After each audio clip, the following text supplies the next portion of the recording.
Olá, pessoas, essa é mais uma aula, de qualquer coisa, como vocês já sabem, é importante que vocês tenham um lugar adequado, para vocês conseguirem estudar melhor, tá bom? Então tem que ser um lugar silencioso e o material didático tem que estar pertinho de vocês, ok? Então vamos lá, gente? A aula de hoje, de produção textual ou de redação, é uma análise do gênero textual que a gente já estudou, tá bom? Que seria a entrevista, A gente já conheceu mais ou menos a estrutura, dessa entrevista e algumas características dela, até onde ela é veiculada, enfim. Aí o que acontece?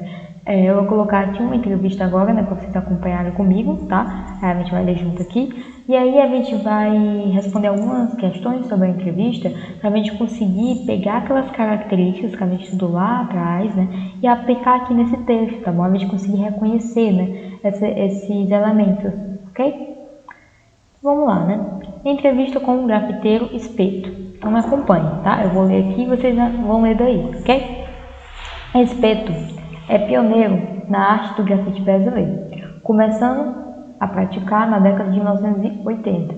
De lá para cá, o artista tornou-se referência internacional na área, com desenhos estampados em paredes do mundo inteiro. Espeto apresenta um estilo singular, criado a partir de aspectos da cultura do país e suas histórias folclóricas.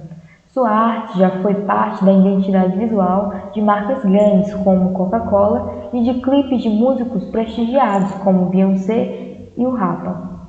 Também expôs em museus e galerias de arte. O grafiteiro conversou com o povo sobre criticidade, consumo de arte e inspirações. Vamos lá, gente? Aqui a gente já consegue até identificar um elemento, Vocês lembram que eu tinha dito que antes da entrevista em si, geralmente vai aparecer uma apresentaçãozinha, não é? Essa apresentação é para a gente se orientar um pouco, A gente não ler logo as pergunta, resposta, não. E aqui a gente já percebe, está veiculada no jornal O Povo. Então, ou vai estar no jornal impresso, ou no jornal por rede digital, Enfim, mas é que a gente sabe aqui que a entrevista, ela é utilizada junto com outra coisa, ela é utilizada como instrumento, tá bom? Então, geralmente, essa entrevista pode aparecer junto com outra coisa, Pode aparecer junto com a reportagem, com notícia, enfim. Até em programas de TV, a gente vê entrevistas ali, tá? Então, pra gente pontuar, Isso aqui já seria essa apresentação, tá? E aí a parte da entrevista mesmo, que a gente já conhece, A pergunta e resposta.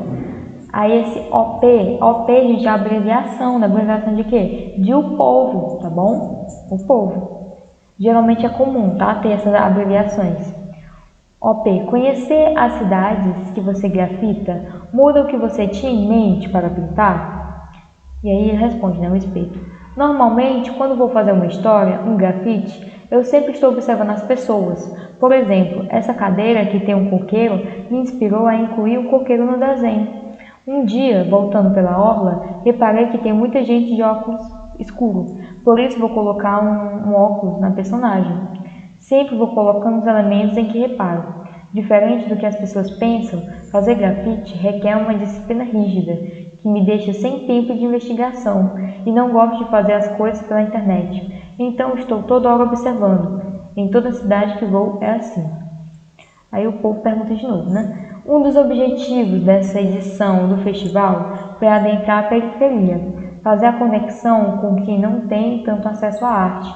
Você já é um artista reconhecido e vive do grafite. Como vê essa relação entre a arte de rua, que é criminalizada, e a que é reconhecida? Aí ele responde, Espeto. Por lei, o grafite é proibido no mundo inteiro. Se todos os governantes do mundo deixassem sair grafitando, imagina a baderna que ia ser. Proibido já tem muito. Se fosse legalizado, não teria limite. Eu moro na Vila Madalena, em São Paulo. E lá tem muitas paredes e propriedades privadas que é só pedir autorização para pintar. Eu já fiz muito isso. Faço grafite há 32 anos, dos quais 20 foram dureza. A arte é difícil e demora muito tempo, por isso tem que persistir. Não esperar as coisas caírem do céu. Eu já fui muito marginalizado também. O povo perguntando, Você faz parte da era do grafite que começou no fim da ditadura. Hoje, existe um crescimento da onda conservadora no país. A arte de rua está sofrendo com isso? Aí ele responde. A arte de rua não sofre com isso. O Doria, por exemplo, não está fazendo nada de novo. O grafite tem uma duração pequena, acaba desbotando. Isso de apagar é muito comum. Os gêmeos já fizeram um prédio inteiro que acabou sendo demolido depois. Nós estamos acostumados. As pessoas não entendem que é assim que funciona. Além disso, temos que agir como cidadãos e respeitar as leis. Não dá para achar que porque é grafiteiro vai fazer o que quiser e o mundo tem que aceitar. Acho que a ordem nos espaços públicos se faz necessária, porque é muita gente pintando. Claro que o grafite, na sua diversidade, tem vandalismo também. Quem quiser que vai fazer isso. O povo pergunta, né? A visibilidade dada a essa arte e a comercialização permitiu o acesso a outros espaços, como museus e equipamentos governamentais. Isso tirou o espaço da crítica nessa arte? Você percebe a arte de rua tornando-se menos transgressora, né? E mais acomodada nesses novos espaços? Ele responde. Cada suporte tem uma maneira de ser feito. É errado achar que o artista só faz um tipo de grafite. Nós temos curiosidade e queremos desafios de mídias e técnicas diferentes. Não tem por que se limitar. Sem isso, não há evolução. Também acho errado pensar que os grafiteiros não podem ser profissionais. Existe um romantismo, talvez distorcido, sobre a vida do artista. É natural isso de querer consumir arte. Na história da arte, vemos que sempre existiu a comercialização. Enfim, gente, a gente finalizou, né? Claro que a entrevista continua, mas eu peguei só esse pedacinho, tá bom? E aí, antes da gente responder, né, o exercício, a gente já pode avaliar algumas coisas, né? A gente percebe que a linguagem aqui, ela não está formal, não é uma linguagem tão formal, mas ela também não está tão coloquial, né? Tá uma linguagem um pouquinho séria, né? E as perguntas estão um pouquinho longas, então, ou seja, elas estão mais elaboradas, justamente para as respostas também serem mais elaboradas, né? Se a gente reparar, tudo isso aqui é a resposta dele, né? Então, a resposta mais elaborada. Por quê? Porque a pergunta também é mais elaborada. E algumas vezes, antes de ser feita a pergunta, é colocada uma afirmação antes, né? Então, aqui, por exemplo, você fez parte da era do grafite que começou no fim da ditadura. Isso aqui ele não está perguntando, ele já está dizendo, é uma coisa que o entrevistador já sabia sobre a pessoa. E ele pega essa informação que ele já sabia para tirar dali uma pergunta, ok? Então a gente percebe que também é interessante, né? O entrevistador, ele tem que saber um pouco, né, sobre o assunto, ele precisa saber sobre o tema e também ele precisa saber sobre o entrevistado, né? Ele precisa saber sobre a pessoa que ele está entrevistando, justamente para ele fazer isso, né? Em algum momento ele vai precisar lembrar de alguma coisa sobre a pessoa para tirar dali uma pergunta, tá? Aqui também, ó, um dos objetivos dessa edição, né, até o ponto final ali, a gente percebe que é uma afirmação. Ele não está perguntando, ele está constatando, né? No caso, ele está pegando aqui uma informação externa à pessoa, né? Ele está falando de um evento, enfim, né?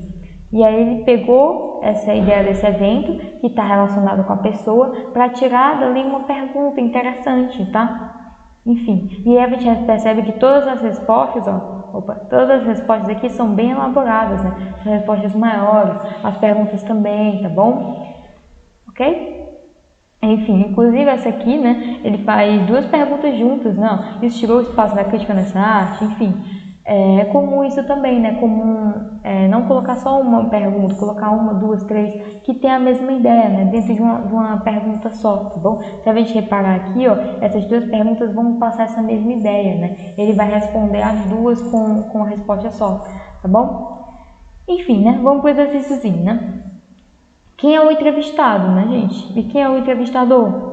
Vamos lá, entrevistar a pessoa, né, que está respondendo, né? Quem é que está respondendo? É o espeto, né, que é o grafiteiro, tá bom? Inclusive, lá no começo tem entrevista com o grafiteiro espeto. Então, o título, geralmente, gente, o título de uma entrevista é assim mesmo, tá? Entrevista com fulano de tal, tá bom? Então, já está dizendo tudo, né? Então, a gente botaria isso, né? Grafiteiro espeto, ou só espeto, tá?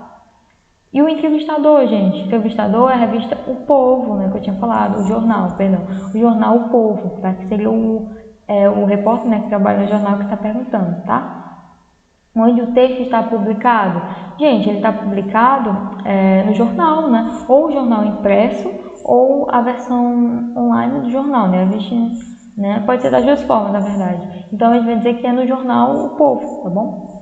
Qual é o tema da entrevista? Aqui, gente, o tema, na verdade, é sobre grafite, né? Claro, ele vai abordar vários aspectos.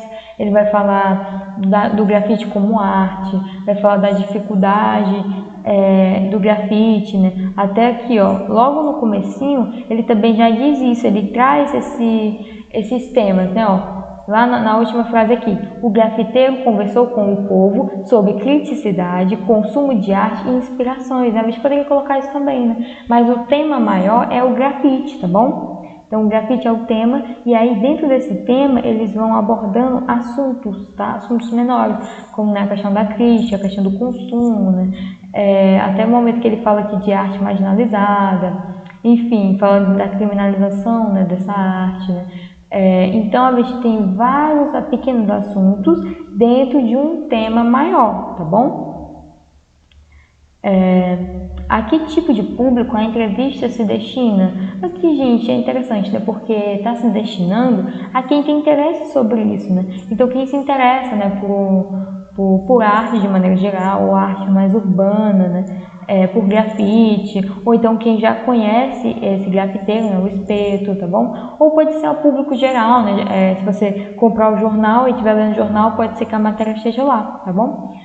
Sexta questão, qual é o objetivo da entrevista? O objetivo dessa entrevista, gente, é fazer com que a pessoa, né, que leia conheça um pouquinho mais, né, sobre o Espeto, né, sobre a história dele, sobre a história dele com o grafite, principalmente, né? Mas o ponto de vista que ele tem sobre o grafite, né, sobre a arte dele, tá bom? Então ficaria mais ou menos assim, né? Claro, nesse momento vocês podem pausar o vídeo, podem tentar responder no caderno de vocês, tá bom? Tá tudo bem. E aí eu coloquei aqui só para a gente ter uma ideia, tá? Claro, é importante que vocês tentem responder com as respostas de vocês, ok? Eu coloquei aqui só para vocês se nortearem, tá?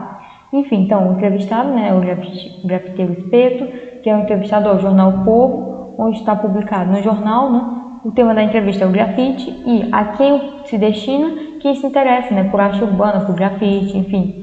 Qual o objetivo da entrevista? Conhecer um pouco mais do grafite através do ponto de vista do Espeto, né? A visão que ele tem, né, sobre a arte dele. Tá bom, gente?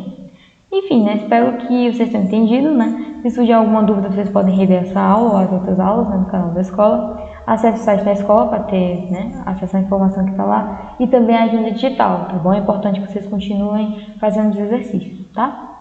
E é isso, gente. Até a próxima aula.